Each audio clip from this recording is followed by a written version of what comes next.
Hey there viewers, my name is Hamza Sher, and today I'm going to show you guys how to change the front and rear brakes on a 2005 Mercedes Benz C240.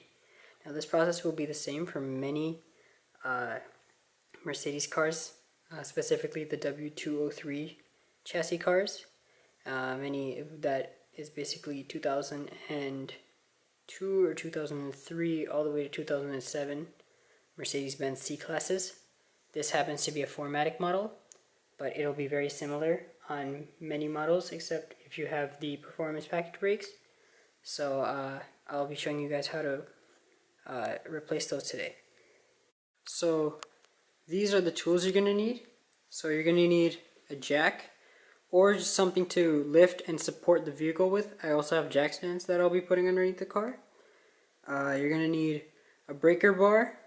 Some sockets. I recommend getting a full socket set.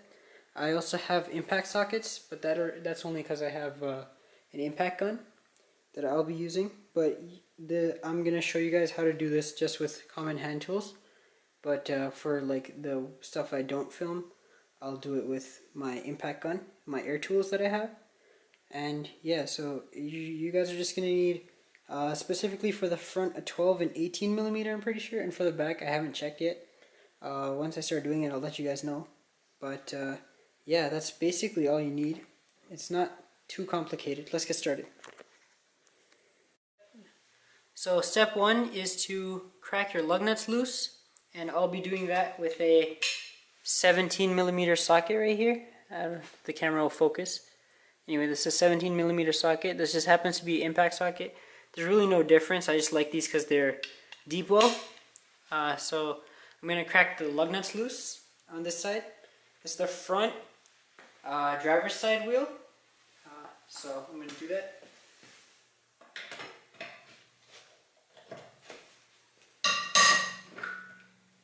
Tight.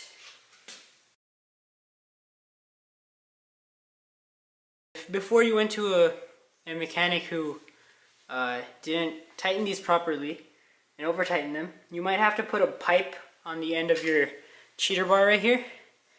So you might have to put like a longer pipe, but eventually, yeah, they will come off. They're just really tight. Like this one was really tight. They're not supposed to be that tight. Now the next step is going to be to jack up the car. I'm going to jack up the vehicle. Just an important note is that behind your rear tires, so if I move you guys over there, I'll show you. Behind your rear tires, you should put a some sort of block. I have a brick behind there, but some sort of block, especially if your car's e-brake doesn't work, or if you just decided not to put it on, which you should put it on if you're jacking the car up at least. My car's e-brake does not work, so I am just gonna block off the rear wheels.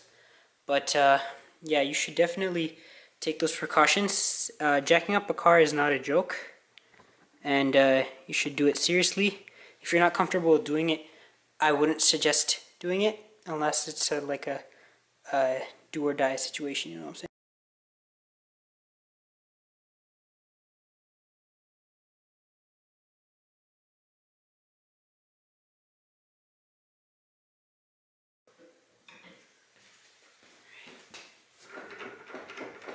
Good, we have clearance. So I have jacked up and supported the car safely. It's now resting on the jack stand. I still have the jack underneath the car, just as extra protection. Always remember when you're jacking up a car to jack it up from a solid part of the car structure. Never to jack it up from like you know, just a random flat piece of metal. You always want to consult your owner's manual or check online or do something to find out where to jack up the car from. Alright, so from now on, you guys are going to be at certain camera angles while I do my work. I'd also suggest before touching any brake parts, you wear gloves. If you're into that, there are a lot of hydrocarbons in brake dust, and that could severely hurt your hands and later give you skin cancer. So you should definitely wear those gloves so that you don't get any of that stuff on your hands. In fact, I'm going to go put on some gloves after I take this tire off. So, see, the tire comes right off. Always set the tire underneath the car. Do not just like leave it there. It's just an extra safety precaution. Yeah. So the tire right now, as you can see, I've slid it underneath the car beside the jack stand. So if the jack stand were to fail, then that is going to protect it. So for the next part of this job, you're going to need a special tool, which is either an impact driver, or in this case I have a handheld impact driver. So this is basically a screwdriver that you hit it on the back with a hammer and it twists it. And you're also going to need a T30 Torx bit. It's not focusing, but that's a T30 Torx bit, which you put in here and then use to take it off. If you live in a rusty climate like I do, I would suggest you soak everything in penetrating oil and wait like 2 minutes. It's just much easier that way. Also, I keep a tub underneath so that it doesn't stain my garage floor. But I'm gonna put all the nuts and bolts in some penetrating oil so that they don't seize up on me. And then I end up having to drill them out, which is not fun. So you're gonna do that, and you're gonna wait for a little bit. And then after waiting for a little bit, since I'm not the most patient person in the world, I'm gonna go get my hammer and put my impact driver in. Hold on, let me make sure you guys can see. Right, so my impact driver in there. I'm gonna turn it one way and hit it. Shoot. Okay, that was kind of a fail because my light was about to drop and I didn't want you guys not to see. So I ended up dropping this into the dirty bucket, but that's fine. I'm gonna hold it towards counterclockwise, so in this case my left hand side.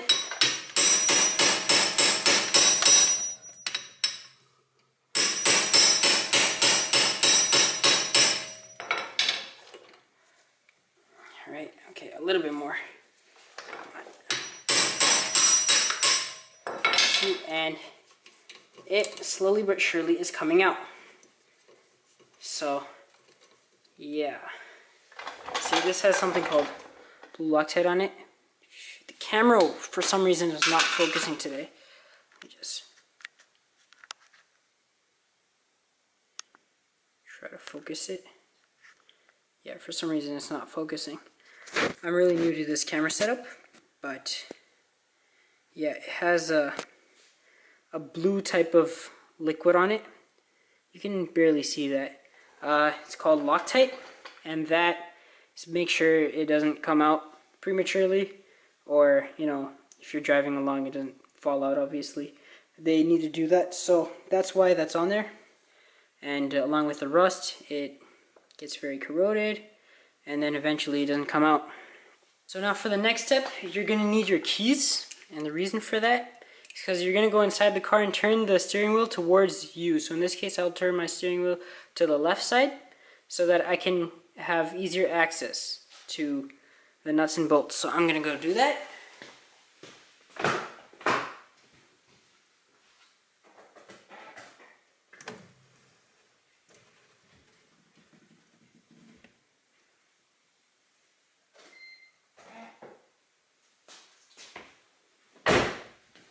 Now that I've done that, I'll adjust your guys' camera angle so that you can see better.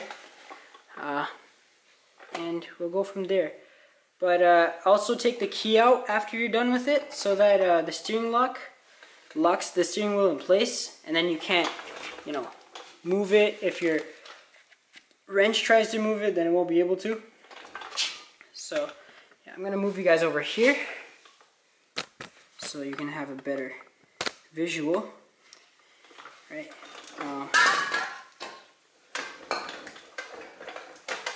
Right here, I'm gonna set up my light here as well so that you guys can see everything that I'm doing.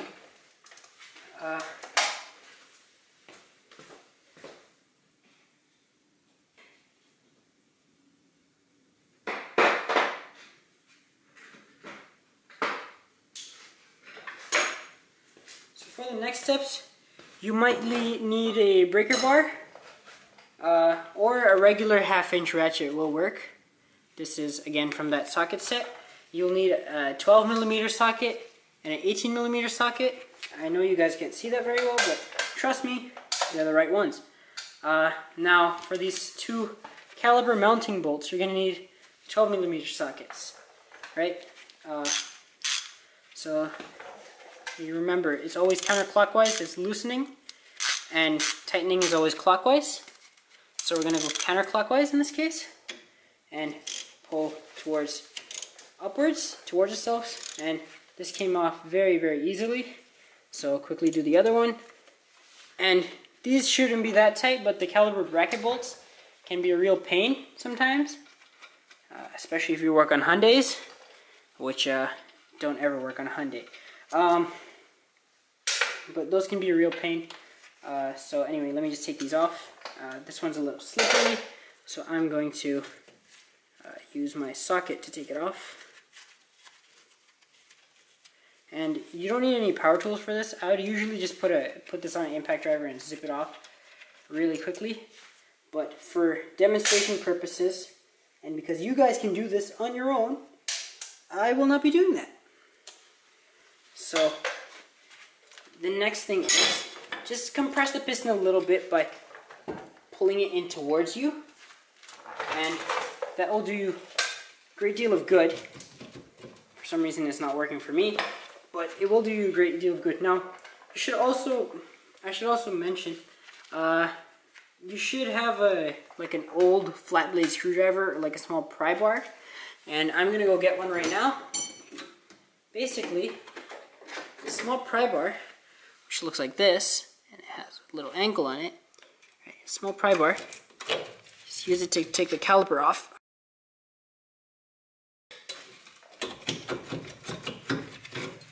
So this is the single piston caliper. To be honest, I thought it was a dual piston, but it's not. As you can see, these brakes have been here since, I think these brakes are around 7 or 8 years old, because we didn't really drive this car that much. Also spent a lot of its time outside. So they're not in horrible shape, but they're just really rusty. And yeah, I think now's the time to change them. You know, pad thickness isn't the worst I've seen. For some reason, the front pad thickness is not existent.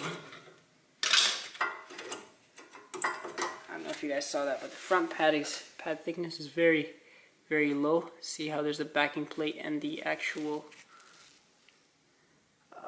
pad. Yeah, you guys can't see that. Oh yeah, you can. Well, for some reason it decided to focus on me right now. Anyway, I'm also going to pop out these old clips because I got new ones.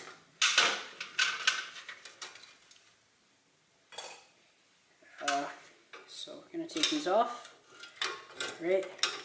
Now, for your caliper, where do you put it? Make sure it's not dangling. Right? A lot of people have said, oh, you should tie it up to the shock and stuff like that. Yeah, that is applicable in some cases, but not in this case. So I'm just going to leave it here until I have to move it. And yeah, now next step is to take your 18mm socket.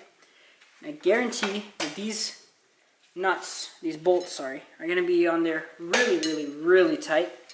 So you might want to use your breaker bar, which is what I'm going to do, and just shit, it's really, really, really tight. Oh, my seat's flying away from me.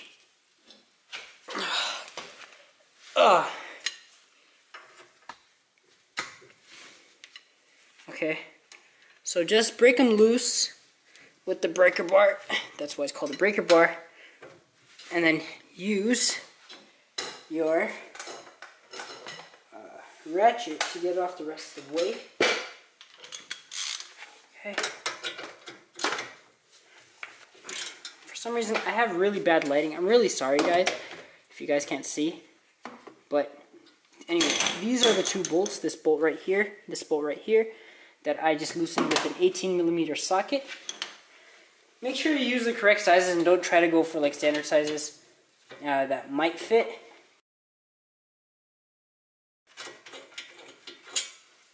So yeah, see, this also has the thread locker on it. For some reason, it won't show up.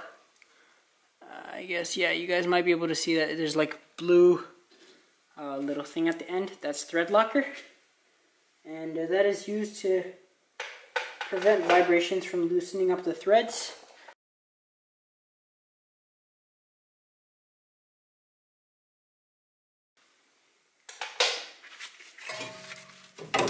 See, I hung the caliper up at the top. Oh my god, I'm so sorry. You guys can't see.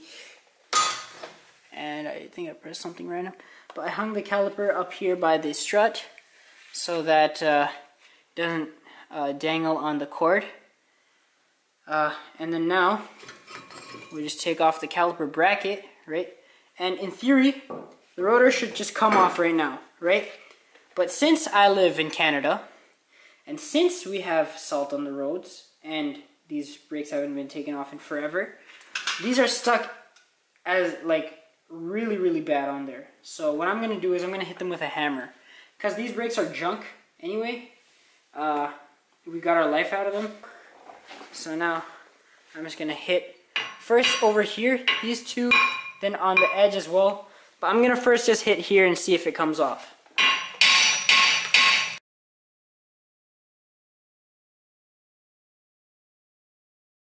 Now, you know what? It's not cutting it for me. I'm gonna go get a bigger hammer. This is a really big hammer. I don't know how much it weighs or whatnot. Actually, no. It's a 3-pound hammer. So, we are going to strike this with it. And look at that. Show them what you're made of and come off immediately. So, what you're gonna use is a metal wire brush. I got this from the dollar store for like literally, it was like $1 for 3 or something like that. It was something crazy. So I'm just going to use this metal wire brush. This is a brass metal wire brush. For some reason I don't have good experience with stainless steel metal wire brushes. So brass is what I'm going to use. Just now, you're going to take some brake cleaner and spray it on there so that all of the particles just get cleaned off and it's squeaky clean on the outside.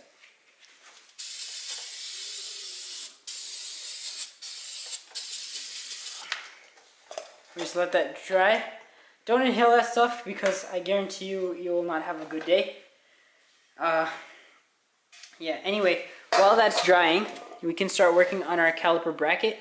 So the things that we have to do for this, we have to grease up these slide pins over here. See, these aren't in terrible shape, but you do have to grease these up. You have to clean out these passages and put in some new retaining clips.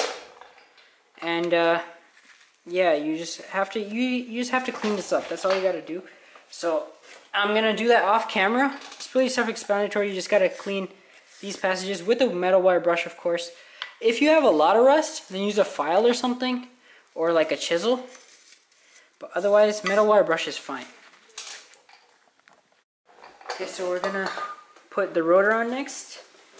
So you're gonna take your rotor set screw over here, and actually no, first put your rotor on. So you take your new rotor and find where the set screw lines up. This case is over here. Now I'm going to take my set screw and then just thread it in a little, put it in there, and then with the screwdriver try to get it in. Take two.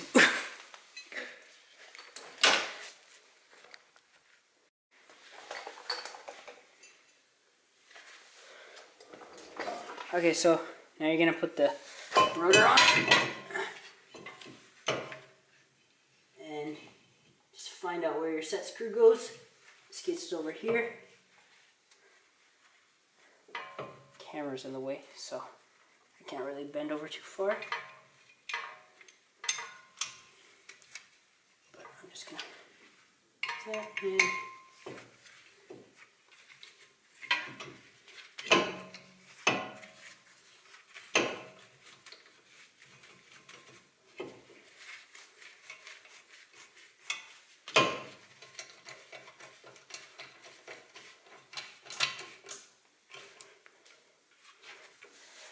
Alright, so now the rotor is on. Now we can start reassembling our caliper bracket and pads. You want to get a cloth and clean these up first, which these are the caliper slide pins, so I just took this out of there like that. So I'm going to go get a cloth.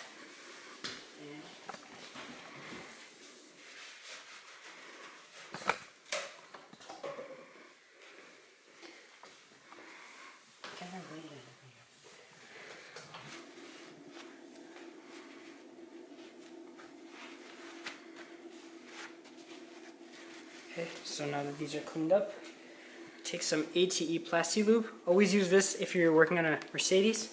Otherwise, you can use silicone paste, which is the stuff that comes from 3M. And then put this on here quite generously. Rub it on there with your fingers. Make sure you get it on there. Be generous with this. Don't, not put it on, I guess. Yeah, see? That's better. So now that's all coated up. You take the caliper bracket and push it back in, and then just work it in there, maybe like 4 or 5 times. Then repeat the process on the other one.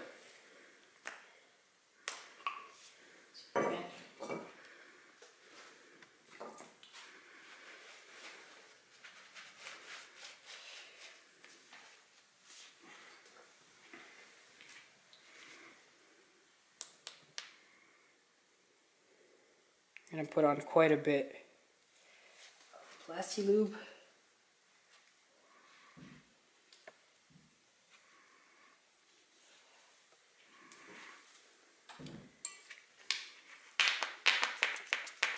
And just put it in there like 3 or 4 times.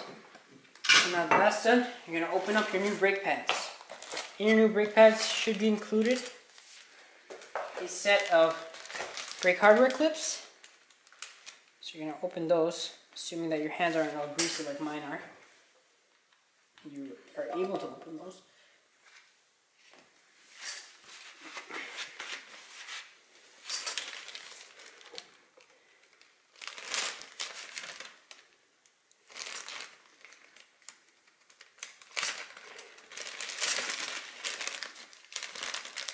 And you're going to take 2 of these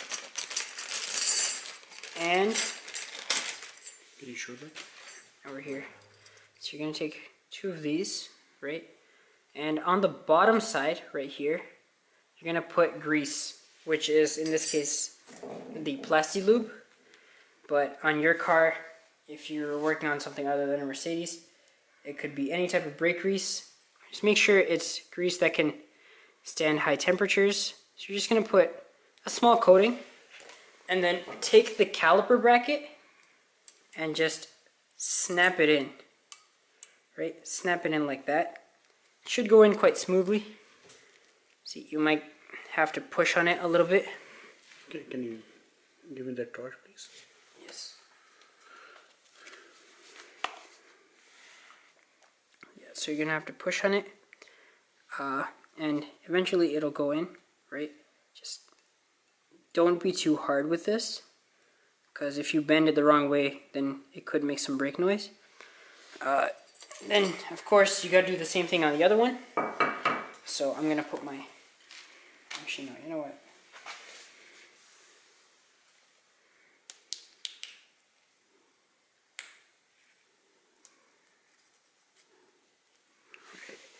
Just put a decent amount.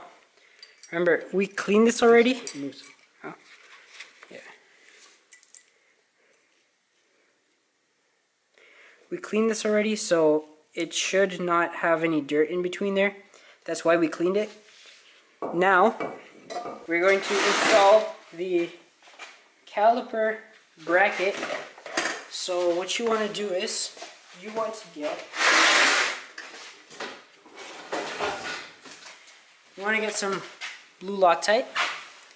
Right, so blue Loctite is the stuff that they had on the bolts before, so we're going to put them on again. So you take your bolt, take your Loctite, which is really hard to open for some reason.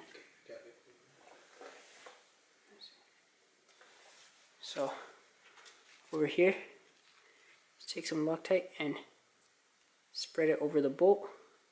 Not too much, just a little bit.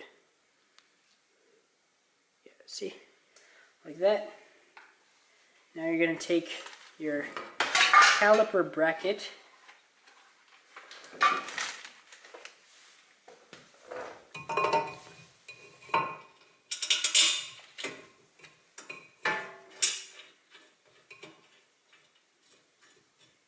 and thread it in just enough so that it will hold the bracket up. Now take your other one, also put some Loctite on there.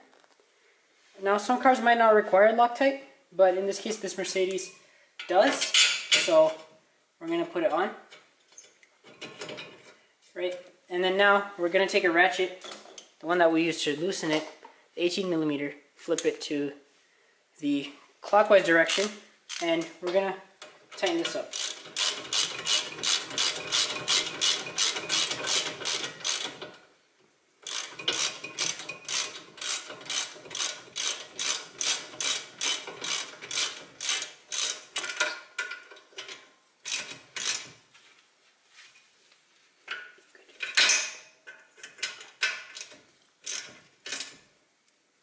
Probably gonna skip the part where I'm gonna tighten it fully.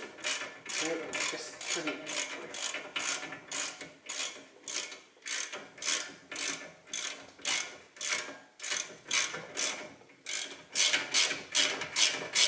Is it torque spec for that? Huh? Is it torque spec? You can find a torque spec online. Right? I generally just make these super tight because I know that these will get tighter anyway, and they have Loctite on them. So, but yeah, you can torque it down to spec if you really want to. I am choosing not to do that in this case because these are pretty tight anyway. So now we're going to take the brake pads.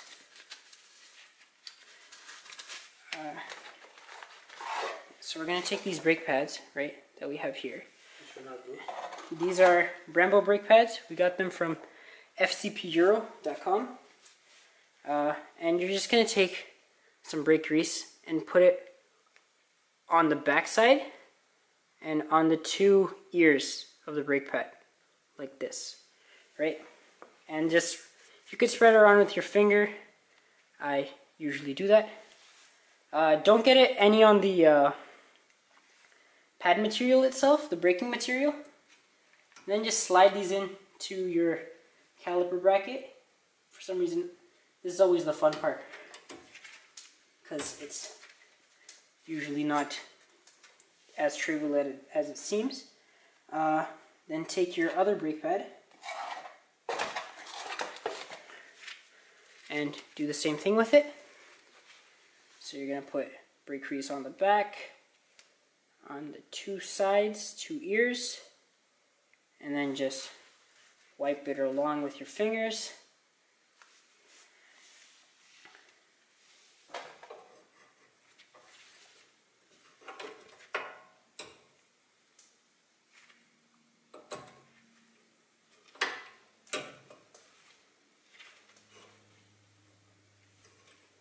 See, this front one's always a challenge.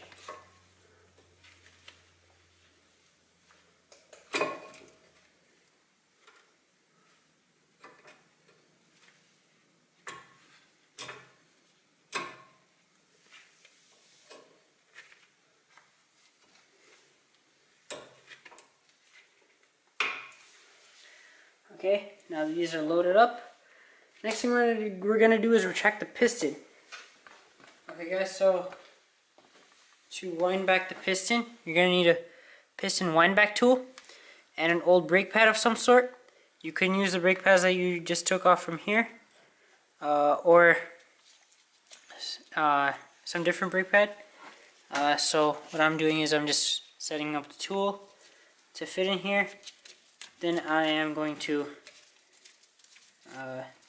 Keep tightening the tool until you see the piston go back all the way. So just keep tightening it. Keep tightening it. This one hasn't gone forward too much. So yeah, okay. It's all tight. Now you take it back. There's the piston all tight over here. See how it's all the way back? So now we can reinstall the caliper.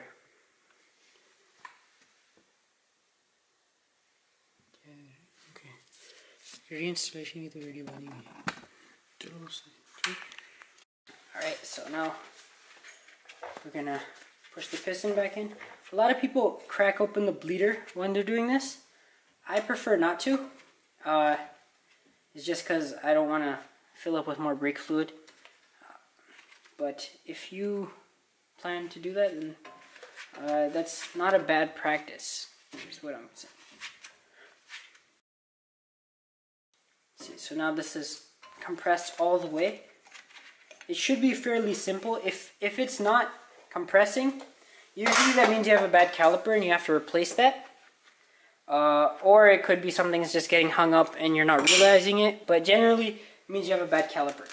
So now you're going to put the caliper back.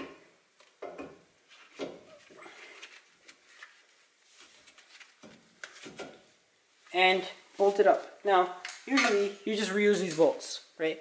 But my brake pads came with new bolts, so I'm going to use those. And they already have Loctite on them, so I don't need to put any Loctite on these.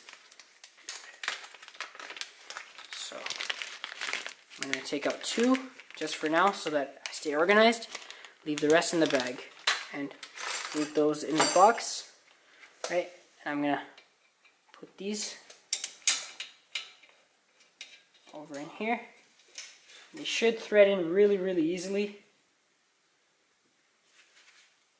Go open that lid. So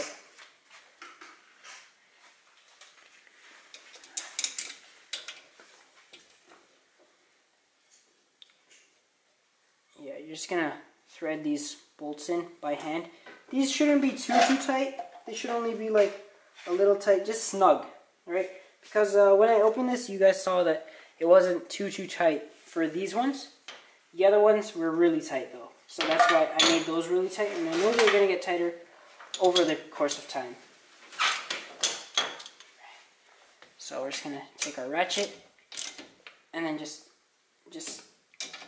tighten them, but not like too much, you know, like snug. Right. You can torque these down if you want to, but there's really no reason to bring out your big torque wrench just for like small bolts like this. So yeah, this side's brakes are done. Now before you go and drive your car, you always want to pump the brake pedal just so that either your car doesn't roll away while the piston isn't fully attached to the brake pads. And yeah, that's the brake job done for you. That's it.